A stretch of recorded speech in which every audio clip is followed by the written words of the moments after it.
El tema de hoy es la séptima parte, la continuación de lo que estamos tratando sobre el Espíritu Santo.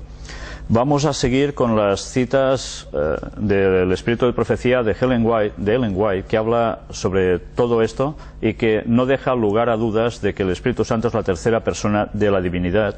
Pero a más, ya os disteis cuenta de que no solo estamos presentando este tipo de citas, sino las que además explican la función del Espíritu Santo en nosotros.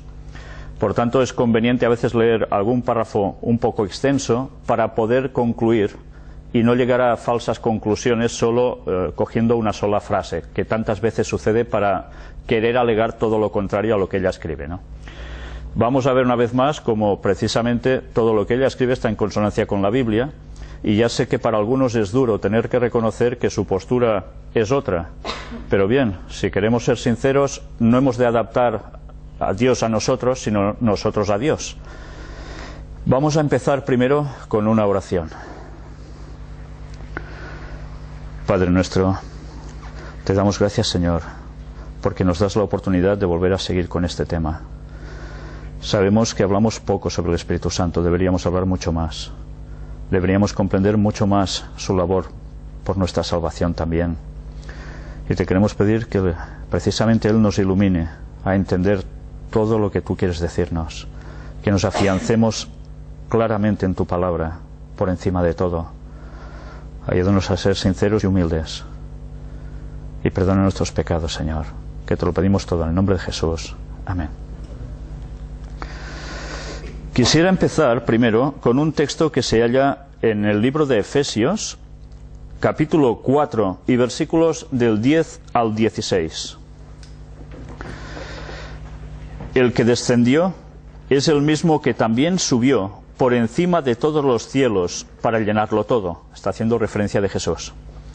Y él mismo constituyó a unos apóstoles, a otros profetas, a otros evangelistas, a otros pastores y maestros, a fin de perfeccionar a los santos para la obra del ministerio, para la edificación del cuerpo de Cristo.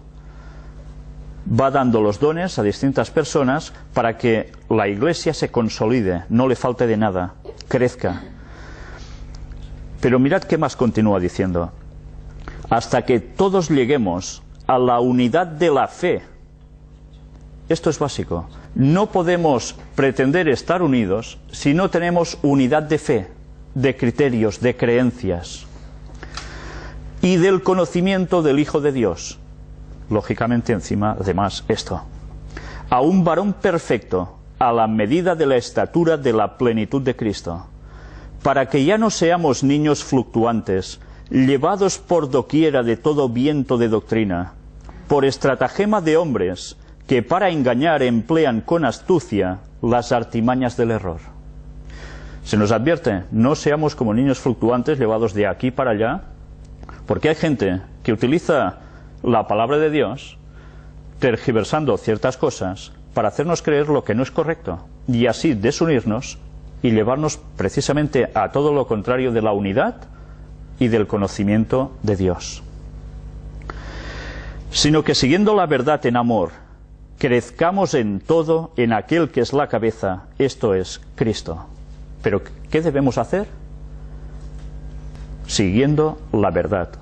Si seguimos el error, no vamos a crecer igual. Eso es evidente por el texto.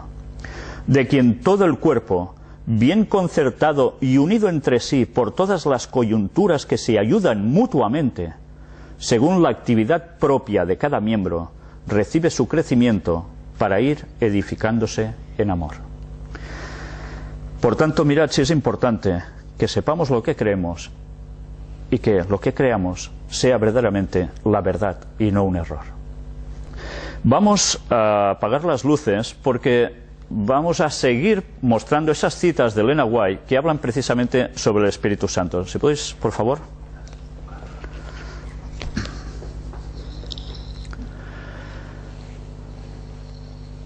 Extraído del libro Nuestra elevada vocación, nos dice, vamos a leer lo que está marcado en rojo. El contemplar a Jesús y espaciarse en sus virtudes, misericordias y pureza, creará en el alma un total aborrecimiento por aquello que es pecaminoso, un intenso anhelo y sed por la justicia. Cuanto más estrechamente discernamos a Jesús, tanto más veremos nuestros propios defectos de carácter. Entonces, confesad estas cosas a Jesús y con verdadera contrición de alma, colaborad con el poder divino, el Espíritu Santo, para alejar aquellas cosas. Nosotros podemos discernir a Jesús, pero hay algo más: contrición de alma, colaborando con el poder divino, el Espíritu Santo. Jesús dijo que enviaría al Consolador, al Espíritu Santo, que cambia nuestro carácter a la imagen de Cristo. Y cuando esto se cumple, reflejamos, como en un espejo, la gloria del Señor. Es decir, que el carácter de aquel que contempla a Jesús es como el suyo, de modo que uno que lo mira ve el propio carácter de Cristo, brillando como en un espejo. Imperceptiblemente para nosotros, somos cambiados día a día de nuestros propios caminos y voluntad a la voluntad y los caminos de Cristo, a la hermosura de su carácter. Así crecemos en Cristo e inconscientemente reflejamos su imagen. ¿De qué modo nosotros crecemos en Cristo? ¿Reflejamos su imagen? Pues porque el Consolador, el Espíritu Santo, el cual no es Jesús, hace esta función para que nosotros podamos reflejarlo a Cristo. No podemos confundir términos, las citas son muy claras y se basan en el texto bíblico. La fe en Cristo no es una obra de la naturaleza, sino la obra de Dios en las mentes humanas, hechas en el alma mediante el Espíritu Santo, quien revela a Cristo, así como Cristo revela al Padre. ¿Os dais cuenta de la sucesión? El Espíritu Santo revela a Cristo, nos lo revela, y a su vez, Cristo, ¿a quién vino a revelar? Al Padre. Por tanto, si nosotros aparcamos al Espíritu Santo de este triple juego, de los tres, trabajando por nosotros, esto queda cojo. Si sacamos una pata a un trípode, el trípode se cae. No está bien basado, ¿verdad? La fe es la sustancia de las cosas que se esperan, la evidencia de las cosas que no se ven. Con su poder justificador y santificador, está por encima de lo que el hombre llama ciencia. Es la ciencia de las realidades eternas. La ciencia humana a menudo es engañadora y descarriadora, pero esta ciencia celestial nunca descarría. Es tan sencilla que hasta un niño puede comprenderla. Sin embargo, los hombres más eruditos no pueden explicarla. Es inexplicable e inconmensurable y está más allá de toda expresión humana. ¿Sabéis cuántas veces se argumenta de que no podemos entender que hayan tres personas que son Dios? Y que por tanto algo falla. Como no sabemos explicar eso humanamente, esta ciencia celestial que es verdadera, intentamos razonarlo por nosotros mismos, con nuestras mentes finitas. Como no entendemos, por tanto eso es mentira y lo aparcamos, lo desechamos. Pues no, hemos de ser conscientes de nuestras limitaciones. Y la ciencia de Dios es la que Él nos dice. Si no podemos llegar a captar más, pues ¿qué vamos a hacer? Somos humanos aún. Algún día entenderemos más, si Dios quiere, cuando todo haya terminado, ¿no? Pero esto quiere decir que no todo somos capaces de captarlo. Somos pecadores. Estamos en esta tierra, 6.000 años sobre nosotros de pecado que han limitado nuestra mente. ¿Qué podemos llegar a esperar, comprender de tantas cosas de Dios? Pues gracias que nos ha revelado ya muchas cosas, pero todo a su tiempo. Cristo declaró que después de su ascensión, Él enviaría a su Iglesia como su don máximo al Consolador, quien ocuparía su lugar. Más claro no se puede ser. Este Consolador es el Espíritu Santo, el alma de su vida, la eficacia de su Iglesia, la luz y la vida del mundo. En el don del Espíritu, Jesús le dio al hombre el mayor bien que el cielo podía derramar. Es el Espíritu el que hace efectivo lo que ha sido hecho por el Redentor del mundo, por Jesús. El corazón es hecho puro mediante el Espíritu. Mediante el Espíritu, el creyente llega a ser participante de la naturaleza divina. ¿Qué quiere decir esto? Si nosotros rechazamos al Espíritu Santo como la tercera persona de la divinidad, ¿estamos participando de la naturaleza divina? Pues no. La conclusión es evidente. Cristo ha dado su Espíritu como un poder divino para vencer toda tendencia al mal, heredada o cultivada, y para imprimir su propio carácter sobre la Iglesia. Es el privilegio de cada hijo e hija de Dios tener en ellos la morada del Espíritu. Que cada miembro de la Iglesia se arrodille delante de Dios y ore sinceramente porque se le imparta el Espíritu. Exclamad: Señor, aumenta mi fe, haz que comprenda tu palabra, porque la comprensión de tu palabra proporciona luz. Refréscame mediante tu presencia, llena mi corazón con tu Espíritu. Cuando una persona es llena del Espíritu, cuanto más severamente sea probada, tanto más claramente demostrará que es un representante de Cristo. La paz que mora en el alma se refleja en su rostro. Las palabras y las acciones expresan el amor del Salvador. Renuncia al yo. El nombre de Jesús está escrito en todo lo que dice y lo que hace. Podemos hablar de las bendiciones del Espíritu Santo, pero a menos que nos preparemos para recibirlo, ¿de qué valdrán nuestras obras? Podemos hablar mucho de sus bendiciones, pero si no nos preparamos para recibir al Espíritu Santo, ¿de qué nos va a servir? Nada. Nos estamos esforzando con toda nuestra capacidad para alcanzar la estatura de hombres y mujeres en Cristo. Estamos buscando su plenitud, siempre adelantando hacia la marca establecida para nosotros, la perfección de su carácter. Cuando el pueblo de Dios alcance esta marca, será sellado en sus frentes. Llenos del Espíritu, estarán completos en Cristo, y el ángel anotador declarará: consumado es. ¿Sabéis? Este trozo último que hemos leído, si nos lo leemos rápidamente, nos va a pasar desapercibido un detalle clave de todo. Nosotros, si Dios quiere, deberemos afrontar el momento cuando desde el cielo se oiga la voz que diga: consumado es. Se acabó el tiempo. Cristo va a cambiar sus mantos de sacerdote por los de rey y vendrá a buscarnos, a terminar con este mundo.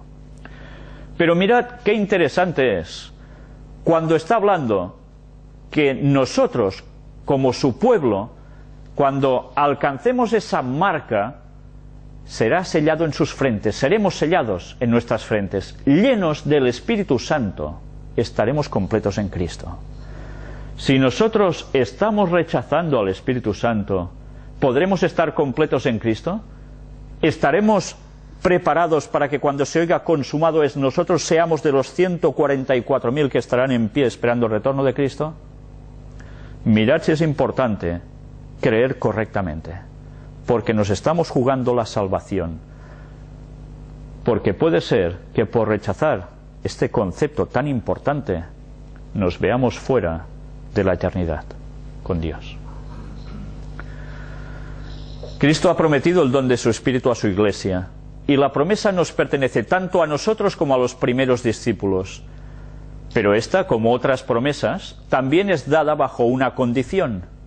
Hay muchos que creen y profesan pedir el cumplimiento de la promesa del Señor. Hablan acerca de Cristo y acerca del Espíritu Santo, y sin embargo no reciben ningún beneficio. ¿Cómo puede ser esto? No entregan el alma para ser guiada y regida por los instrumentos divinos, en plural.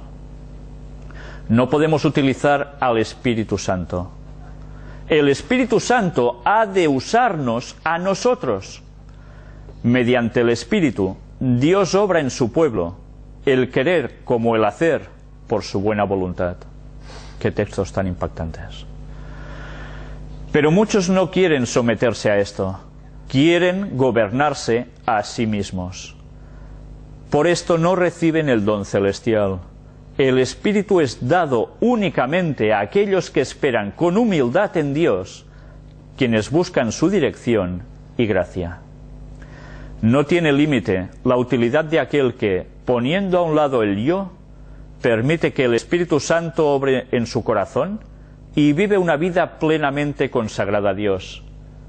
Si su pueblo quita las obstrucciones, Él derramará las aguas de la salvación en corrientes abundantes mediante los canales humanos. El Espíritu proporciona la fortaleza que sustenta al alma, que lucha y se esfuerza en toda emergencia, en medio de la hostilidad de los parientes, del odio del mundo, de la comprensión de sus propias imperfecciones y errores. Ya veis qué función hace el Espíritu Santo. La unión del esfuerzo divino y humano, la estrecha conexión primero, último y siempre con Dios, la fuente de toda fortaleza, esto es absolutamente necesario. A Jesús, quien se vació a sí mismo por la salvación de la humanidad perdida, le fue concedido abundantemente el Espíritu Santo. ¿Os dais cuenta de este texto? A Jesús se le concedió abundantemente el Espíritu Santo. Recordemos que, creo que era en el sexto tema, que estuvimos hablando de que Jesús no hacía nada ni sabía nada si no era a través del Espíritu Santo, porque Él vino como hombre al 100%.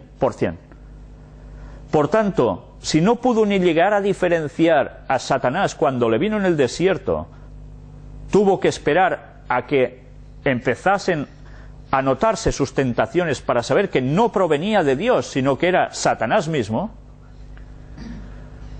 Aquí tenemos una prueba más de que precisamente Jesús dependía del Espíritu Santo para saber discernir las cosas. Y ahora, antes de continuar con este texto, quiero deciros, ¿recordáis cuando Jesús dice en el libro de Marcos que del día y la hora nadie sabe, ni el Hijo, ni los ángeles, sino solo mi Padre? ¿Por qué dijo esto Jesús?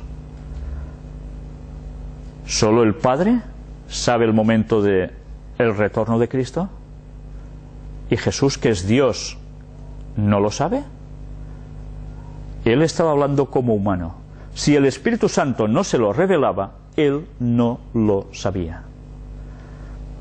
Este tema será más adelante, si Dios quiere, explicado y dado con todos los detalles, porque estamos malinterpretando un texto que nos lleva al mayor de los errores como cristianos. Pero eso va a ser en su momento. Vamos a proseguir ahora con este tema.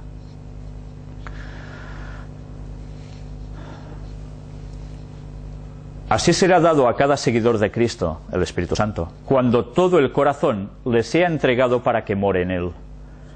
Nuestro Señor mismo dio la orden: sed llenos del Espíritu. Y esta orden también es una promesa de su cumplimiento. Fue del agrado del Padre que en Cristo habitara toda la plenitud y que en Él estemos completos.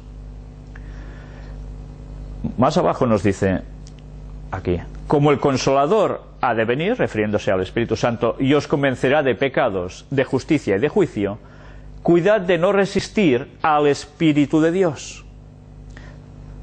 Nos lo está diciendo, cuidad de no resistir al Espíritu de Dios. Estad dispuestos a discernir lo que Él os revele.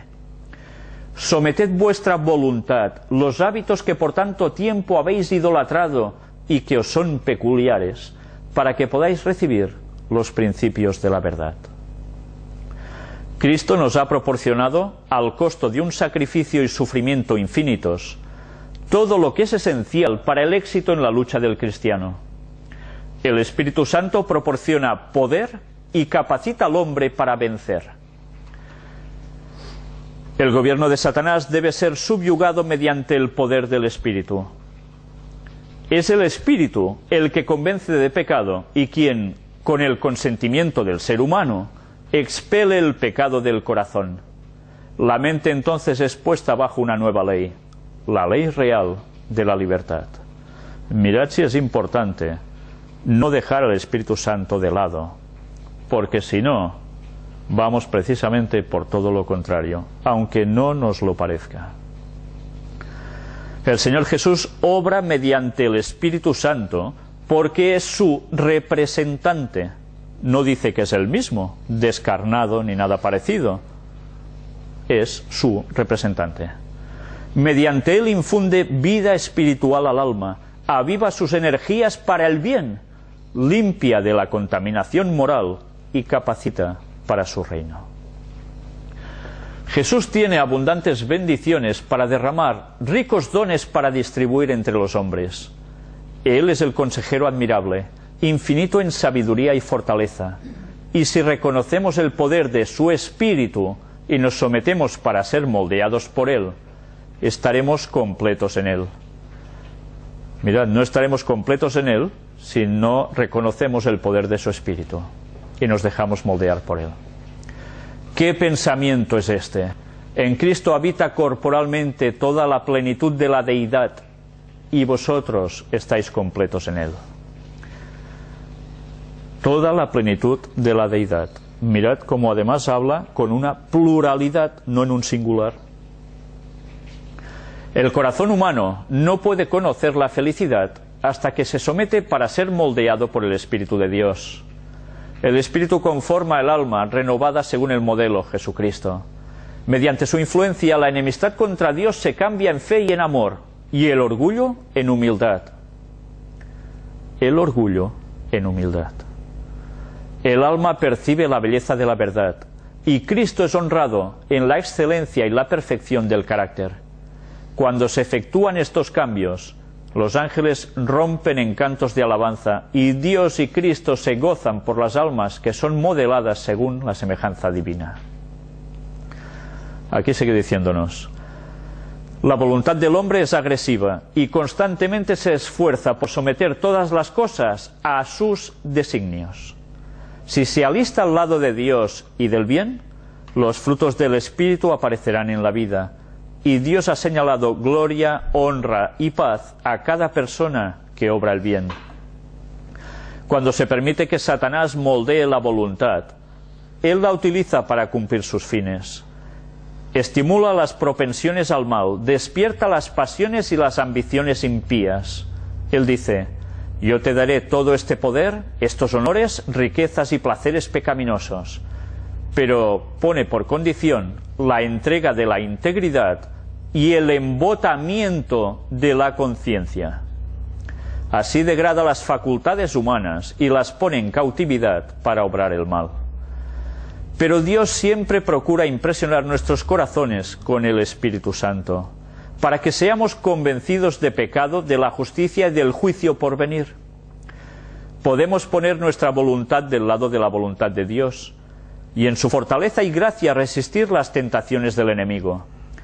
Cuando nos entregamos a las influencias del Espíritu de Dios, nuestra conciencia se hace tierna y sensible, y el pecado que habíamos pasado sin dedicarle mucha atención se torna excesivamente pecaminoso. Dios pide a los hombres que se opongan a los poderes del mal. Él dice: no reine pues el pecado en vuestro cuerpo mortal, para que le obedezcáis en sus concupiscencias, ni tampoco presentéis vuestros miembros al pecado por instrumentos de iniquidad. Antes presentaos a Dios como vivos de los muertos, y vuestros miembros a Dios por instrumentos de justicia, tal como dice el texto en Romanos 6, 12 y 13. En este conflicto de la justicia contra la injusticia, podemos tener éxito únicamente mediante la ayuda divina. Nuestra voluntad finita debe someterse a la voluntad del infinito. La voluntad humana debe unirse a la voluntad divina. Esto nos proporcionará la ayuda del Espíritu Santo, y cada conquista ayudará a recuperar la posesión adquirida por Dios, a restaurar su imagen en el alma. Para recuperar esa imagen de Dios en nuestra alma, necesitamos la ayuda del Espíritu Santo. Si lo rechazamos, ¿vamos a tener el carácter de Dios?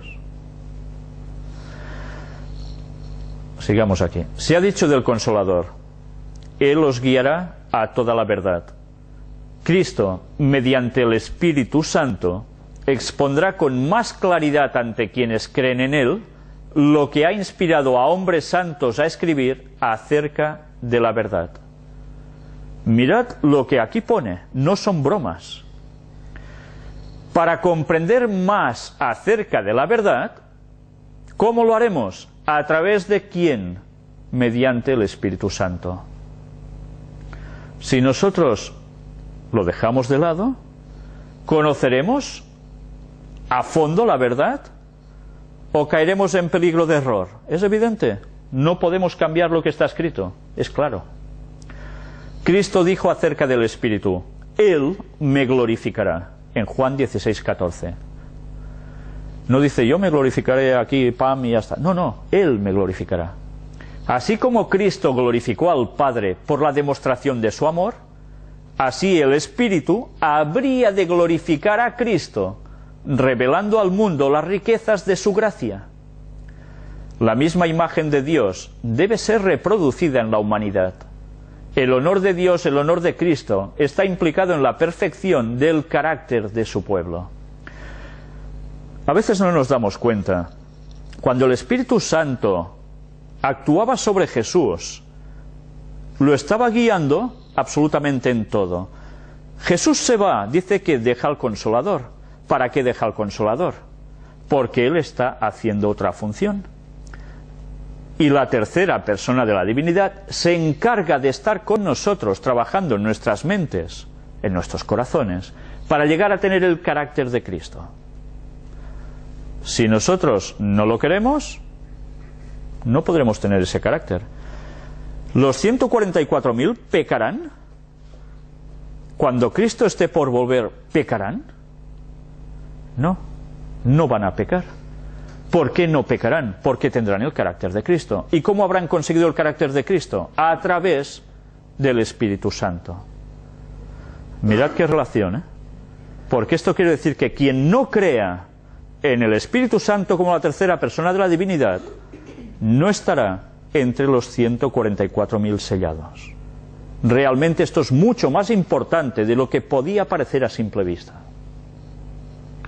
El Espíritu obra en nosotros, trayendo a menudo a la mente y en forma vívida las preciosas verdades del plan de redención. Es Él el que nos lo pone dentro. Olvidaríamos esas verdades y las ricas promesas de Dios perderían para nosotros su eficacia si no fuera por el Espíritu que toma las cosas de Dios y nos las muestra. No es el Espíritu Dios tampoco, Dios Padre, es distinto, queda evidente en estas palabras. Toma de las cosas de Dios, tal como dice el texto bíblico también, ¿y qué hace? Nos las muestra. El Espíritu ilumina nuestras tinieblas, informa nuestra ignorancia y nos ayuda en nuestras múltiples necesidades. Pero la mente debe buscar a Dios en forma constante. Si se permite que la mundanalidad entre en ella, si no tenemos deseos de orar ni deseos de estar en comunión con Él, quien es la fuente de la fortaleza y la sabiduría, el Espíritu no permanecerá en nosotros. Los incrédulos no reciben la rica dotación de gracia, que los haría sabios para la salvación, pacientes, perdonadores, rápidos para percibir y apreciar las ministraciones celestiales, prontos en discernir las trampas de Satanás y fuertes para resistir el pecado. Dios no puede realizar su obra poderosa en favor de ellos porque son incrédulos. Casi nada. La religión de Cristo significa más que el perdón del pecado, significa que el pecado es quitado y que el vacío es llenado con el Espíritu. Significa que la mente es divinamente iluminada, que el corazón es vaciado del yo y llenado con la presencia de Cristo. Cuando esta obra sea realizada por los miembros de la Iglesia será una Iglesia viva y activa, cuando seamos llenos del Espíritu Santo y nos habramos vaciado de pecado. Luego nos preguntamos, ¿por qué tantas iglesias no crecen? ¿Por qué cuando damos testimonio a la gente nadie se convierte? Pues bien, porque el Espíritu Santo tiene que cambiarnos. Si nosotros estamos rechazando al Espíritu Santo para que nos cambie, ¿cómo podemos convencer a los demás? Debemos orar con tanto fervor por el advenimiento del Espíritu Santo como oraron los discípulos por él en el día de Pentecostés. Si ellos lo necesitaban en aquel tiempo, más lo necesitamos nosotros hoy. Toda clase de doctrinas falsas, herejías y engaños están descarriando las mentes de los hombres, y sin la ayuda del Espíritu, nuestros esfuerzos por presentar la verdad serán en vano. Nosotros debemos pedir el derramamiento del Espíritu Santo, dice que los discípulos lo hicieron en Pentecostés. Lo pidieron y lo recibieron. ¿Por qué era importante que ellos recibieran el Espíritu Santo? Jesús se había ido. Si no recibían el Espíritu Santo, ¿qué les hubiese sucedido? Pues que no hubiesen podido predicar con esa fuerza que en una sola generación cambió prácticamente el mundo conocido. Y ahora nosotros estamos a las puertas de la venida de Cristo. En la Biblia se habla dos veces, la lluvia temprana, la lluvia tardía. Una, Pentecostés. La otra será antes de que Cristo regrese. Pero nosotros no participaremos de la última predicación al mundo, donde se van a producir los mayores milagros y las mayores conversiones de todas, frente a los peores engaños satánicos. No participaremos de eso si no estamos pidiendo ya de rodillas el Espíritu Santo para que se derrame plenamente sobre nosotros. El Espíritu Santo no es cosa de poca monta. El Espíritu Santo es el que va a hacer que nosotros podamos terminar la obra de Dios y estar en pie cuando Cristo regrese, si es su voluntad. Y si no, que se nos lleve también en la resurrección. Estamos viviendo en el tiempo del derramamiento del poder del Espíritu Santo. El Espíritu procura manifestarse mediante los instrumentos humanos, aumentando de esta manera su influencia en el mundo. Porque cualquier hombre que bebe del agua de la vida será una fuente de agua que salte para vida eterna. Y la bendición no quedará confinada a él mismo, sino que será compartida por otros. Rechazar el Espíritu Santo, a través de cuyo poder vencemos la fuerza del mal, es el pecado que sobrepasa a todos los demás, porque nos separa de la fuente de nuestro poder, de Cristo y de la comunión con Él. Qué palabras tan impresionantes. Debería hacer meditar a las personas que están rechazando al Espíritu Santo como la tercera persona de la divinidad. Yo creo que es para temblar. La batalla entre el bien y el mal no ha disminuido en violencia desde los días del Salvador. El camino que conduce al cielo no es más suave ahora que entonces. Todos nuestros pecados deben ser abandonados. Toda complaciente indulgencia que obstruye nuestra vida religiosa debe desaparecer. El ojo derecho y la mano derecha deben ser sacrificados si es que son motivo de ofensa. ¿Estamos dispuestos a renunciar a nuestra propia sabiduría y a recibir el reino del cielo como niñitos? Cuando a un niñito le cuentan algo, normalmente ¿qué hace? ¿No se lo cree? Normalmente los niños se lo creen enseguida. Pero resulta que nos hacemos mayores y alguien nos cuenta algo y normalmente, anda ya. Y no, yo soy muy sabio, lo que dice otra persona, esto no, seguro que no. Con el tema del Espíritu Santo está pasando así. O nos volvemos como niñitos, que cuando se nos enseña algo desde un principio lo aceptamos. Recordad, instruye al niño en su camino, que aun cuando fuere viejo, no se apartará de él, porque eso queda en sus raíces. Si nosotros nos creemos tan superiores, tan listos, tan inteligentes, y rechazamos lo que se nos instruye en la palabra de Dios, ¿qué podemos esperar? La arrogancia no es el mejor sistema para estar en el cielo. ¿Estamos dispuestos a abandonar nuestra justicia propia? ¿Estamos dispuestos a sacrificar la aprobación de los hombres? El precio de la vida eterna es de valor infinito. ¿Estamos dispuestos a recibir la ayuda del Espíritu Santo, a colaborar con Él realizando esfuerzos y sacrificios proporcionales al valor del objeto que debemos alcanzar?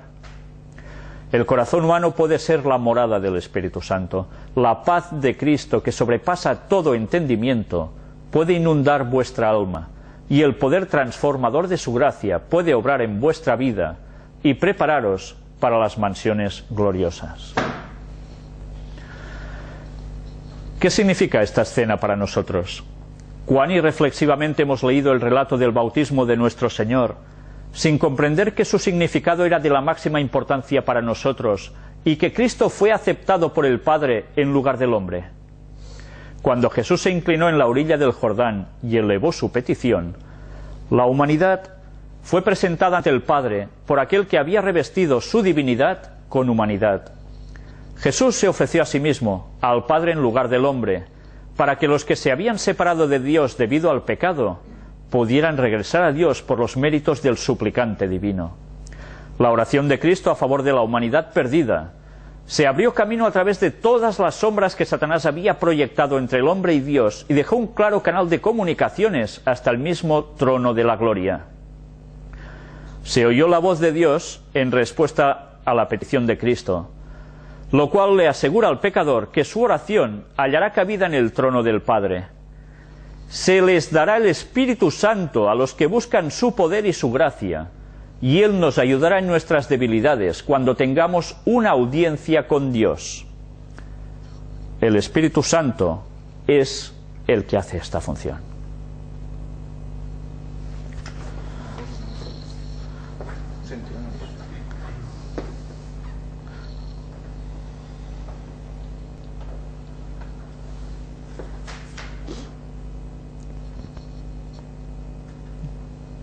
Un momento, que hay un problema técnico.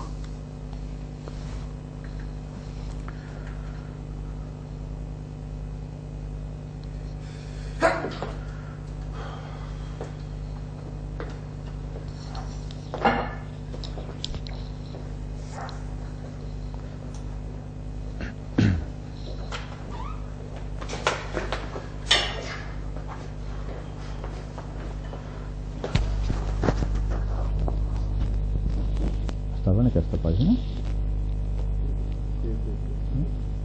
Ara m'he perdut. Aquí, ¿no? Va. ¿Sí?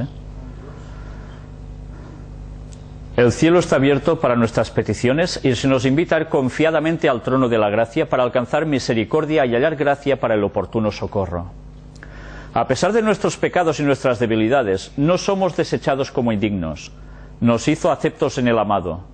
La gloria que descansó sobre Cristo es una promesa del amor de Dios para nosotros. Habla del poder de la oración, cómo la voz humana puede llegar al oído de Dios y cómo nuestras peticiones pueden ser aceptadas en los atrios celestiales.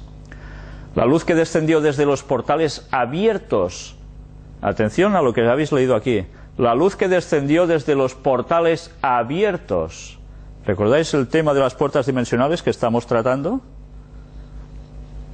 Sobre la cabeza de nuestro Salvador, descenderá sobre nosotros cuando oremos pidiendo ayuda para resistir la tentación. La voz que habló a Jesús dice a cada alma creyente: este es mi Hijo amado, en quien tengo complacencia. Mirad ya este subtítulo que han puesto aquí, tres poderosos colaboradores. El texto nos dice: porque somos sepultados juntamente con Él para muerte por el bautismo, a fin de que como Cristo resucitó de los muertos por la gloria del Padre, así también nosotros andemos en vida nueva. Texto de Romanos 6:4. Jesús fue nuestro ejemplo en todas las cosas que atañen a la vida y a la piedad. Fue bautizado en el Jordán, así como deben ser bautizados los que van a Él. Pronto, si Dios quiere, trataremos el estudio bíblico sobre el bautismo, porque también vale la pena ya llegar a este punto. Cristo hizo del bautismo la entrada a su reino espiritual. Los que reciben el rito del bautismo hacen por lo mismo una declaración pública de que han renunciado al mundo y se han convertido en miembros de la familia real, hijos del Rey Celestial. Este es un anuncio público, el bautismo. Los que hagan esto deberán considerar como secundarias todas las cosas mundanales ante sus nuevas relaciones. Públicamente han declarado que no vivirán más en el orgullo y la complacencia propia. Cristo ordena a los que reciben este rito que recuerden que están obligados por un solemne pacto a vivir para el Señor. Deben usar para Él todas las facultades que les han sido confiadas. No vale una entrega a medias, todas. Cuando nos sometemos al solemne rito del bautismo, damos testimonio ante los ángeles y los hombres de que hemos sido purificados de nuestros antiguos pecados y de que en adelante, habiendo muerto para el mundo, buscaremos las cosas de arriba. No olvidemos nuestro voto bautismal. Atención a lo que ahora vais a ver. ante la presencia de los tres poderes más excelsos del cielo, el Padre, el Hijo y el Espíritu Santo, hemos prometido hacer la voluntad de aquel que declaró: yo soy la resurrección y la vida. Cristo perdona a todo pecador penitente, y cuando el perdonado después del bautismo se levanta del sepulcro acque, es declarado una nueva criatura cuya vida está oculta con Cristo en Dios. Recordemos siempre que es nuestro elevado privilegio ser purificados de nuestros antiguos pecados. Cuando el cristiano toma su voto bautismal, se le promete la ayuda divina. El Padre, el Hijo y el Espíritu Santo están listos para obrar en beneficio suyo. Dios pone a sus órdenes los recursos del cielo para que sea un vencedor. Su propio poder es pequeño, pero Dios es omnipotente y Dios es su ayudador. Diariamente debe dar a conocer sus necesidades al trono de la gracia. Puede ser más que vencedor mediante la fe y la confianza, apropiándose de los recursos provistos para él, que Padre, Hijo y Espíritu Santo proporcionan.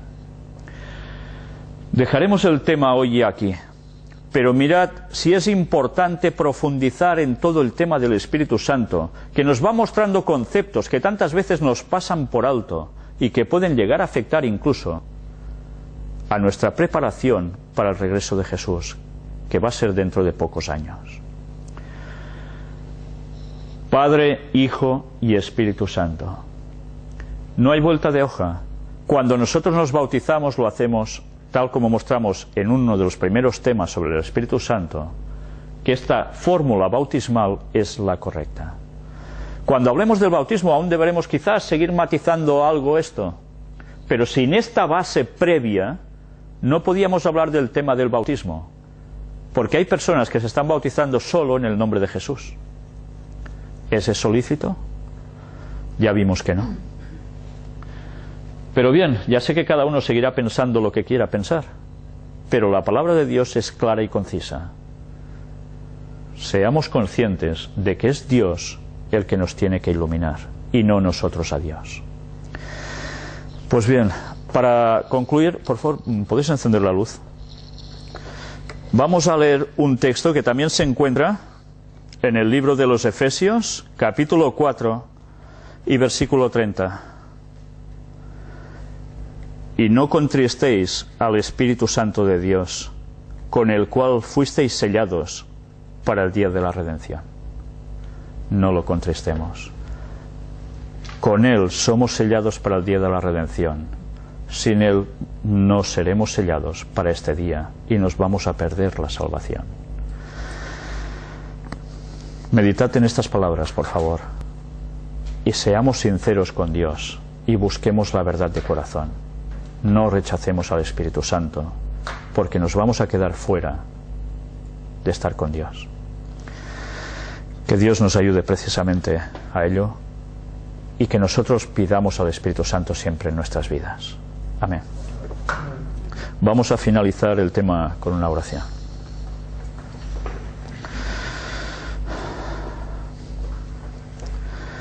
Padre, te queremos pedir, Señor, que nos ayudes a ser conscientes de nuestro mal carácter, que nos ayudes a ser conscientes de nuestros pecados, de los que tenemos puestos innatos por transmisión y los que nos hemos ido generando con el paso de los años a nosotros mismos. Ayúdanos a apartarnos de lo que el diablo quiere hacer con nosotros, que nos vapulea y nos lleva de aquí para allá. No lo permitas, Señor. Ayúdanos a ser humildes, a consagrarnos a ti, a buscarte de todo corazón, para cambiar y ser como tú eres. Tú nos pides la perfección, Señor. Ayúdanos, porque nosotros solos no podemos, nos es imposible. Perdona todos nuestros pecados y ayúdanos a ser conscientes que tu venida está próxima. Nos quedan pocos años para hacer la labor final de predicación a todo el mundo. Y para eso solos no podemos. Los obreros son pocos y la mies es mucha. Por favor, manda obreros a tu mies. Pero Señor, llénanos a nosotros del Espíritu Santo.